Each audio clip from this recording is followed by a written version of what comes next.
Now, if you're like me, there's only one thing on your tech radar, at least for the next few months. It's not a new gaming console, but it's actually going to cost you more. In 17 days, at exactly 6 o'clock p.m., the official launch of the iPhone will begin. Until now, Apple's marketing machine seemed impenetrable, but a few chips are appearing on the iPhone's once ironclad armor.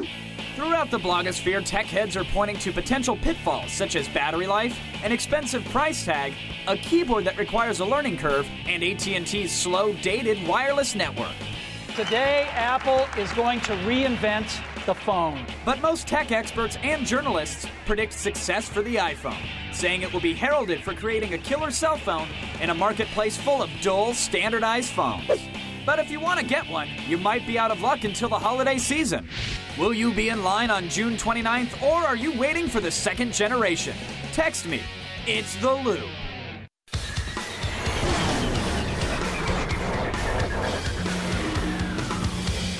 And just so you know, I said text me because the phone doesn't support multimedia message. We'll get into it. My guest tonight from New York, technology writer and columnist for CrunchGear.com, Seth Porges is here, and iPhone contributor for the New York Post and author of the Pocket Idiot's Guide to the iPhone, Damon Brown. Gentlemen, welcome to The Loop. Let's get into it. Seth, we got 17 more days until we'll actually be able to buy an iPhone, assuming we can get our hands on one. Should we all just rush out on June 29th? No. Should we pick one up? What do you think? No, you'll be waiting in line, and it's almost certain that the next generation will be packed with many, many more features. They have stripped this thing of so many good features that are basically standard in phones, like GPS, multimedia texting. You can't send videos and photos through this thing. You can't even IM anything. Sorry to interrupt you, Seth, but I totally disagree. Yeah. Part of the challenge here is that there's already such this buildup because in America we haven't had any type of phone that's similar to this. The amount of features, the amount of interesting things that are happening. There are certain limitations to the iPhone, but compared to what we have now, it's pretty golden.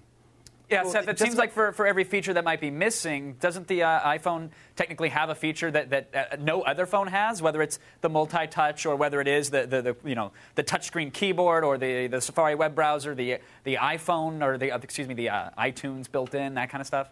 Well, just about every feature on this thing other than interface and hardware issues can be found on another phone, and then plus some. What the iPhone is going to be a big, big hit with is its interface, because it's entering a marketplace where the standard is utter crud. I mean, if you use Windows Mobile Phone, you have had a Windows Mobile Phone crash on you. If they can just produce a passable operating system, it doesn't freeze, doesn't crash, and an idiot can use, they will be heralded as doing something groundbreaking because they're entering such muddy water. But you think that the lack of certain features, though, that's a deal breaker for most?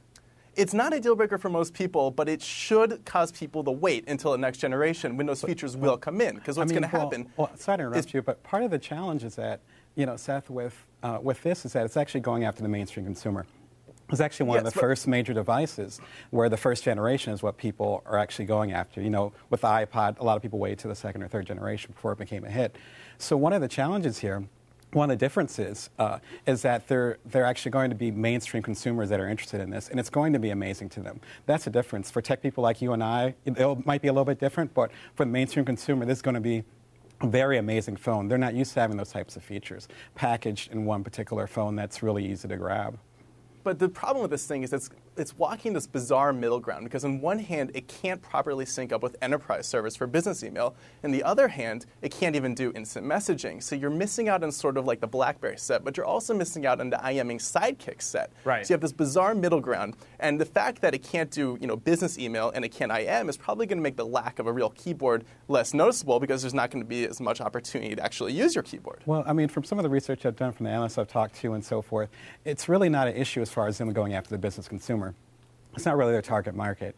It's similar to the consumers that would use the iPod. That's who they're going after. Damon, let's talk about those consumers here for a second, because I think a common concern with them, and they might not know it yet, is going to be the battery life. I mean, Apple claims that the phone is going to have 5 hours of talk time, 16 hours if you just want to listen to music, but the moment you start using the Wi-Fi, because there's no high-speed, cellular, data, and you're watching full-screen videos, I mean, we don't know how long this thing is going to last. Couldn't that be a major hurdle? I think that will be a major hurdle with the iPhone. I think that'll be a big challenge, like other Apple products that have come out over the past 5 or 6 years. But I do think that with next generation, as far as with what Seth was talking about, that's something that's going to change. But I think initially, again, people are going to line up. People aren't going to care. All right, now, Seth, you talked about the lack of like a native instant messaging app, no GPS. Well, GPS may be out of this realm of possibility, but without an SDK, can we actually expect that programmers will be able to create applications that fill in those gaps, that maybe can make the iPhone talk to an enterprise email server or do anything else we want it to? That's the problem, is that Apple's not opening up to developers. It'd be fine if they left out a lot of features, and then somebody else could kind of swoop in and fill in the gaps. But kind of closing the hole, except for very narrow, kind of low-power developing tools for developers, to really closing the door from really a lot of creative applications that would be created outside of the Apple labs. Yeah, I think part of the problem with Apple is that they've had their cards too close to their chest. I think it's really time to open up. It's, like you said, it's 17 days. It's really time to go ahead and open up. But, Damon, do you think they have any cards left up their sleeve? Do you think there is some interoperability between the phone and, OS X running on a laptop or a Mac? Do you think there are features that we really still don't know about? I think so, yeah. I think that there's going to be a problem. People are going to be lining up to buy a phone, and they're not even going to know what the full feature set is until they have it in their hand. People are going to be lining up the night before, and I have a feeling that a lot of features aren't even going to be known until the day of launch. So that's this real kind of problem where people are getting so into a product that they don't even know what they're buying. Well, Seth, am I going out on a limb saying that you're not going to be in line on the 29th then? You're going to hold off and wait?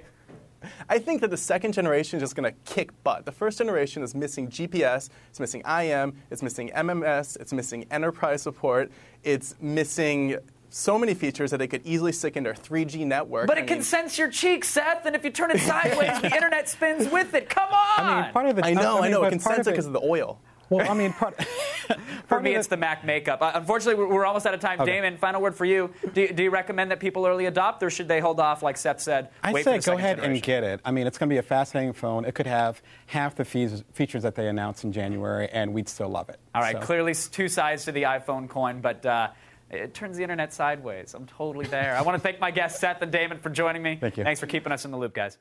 Attack of the Show, weeknights at 7, only on G4.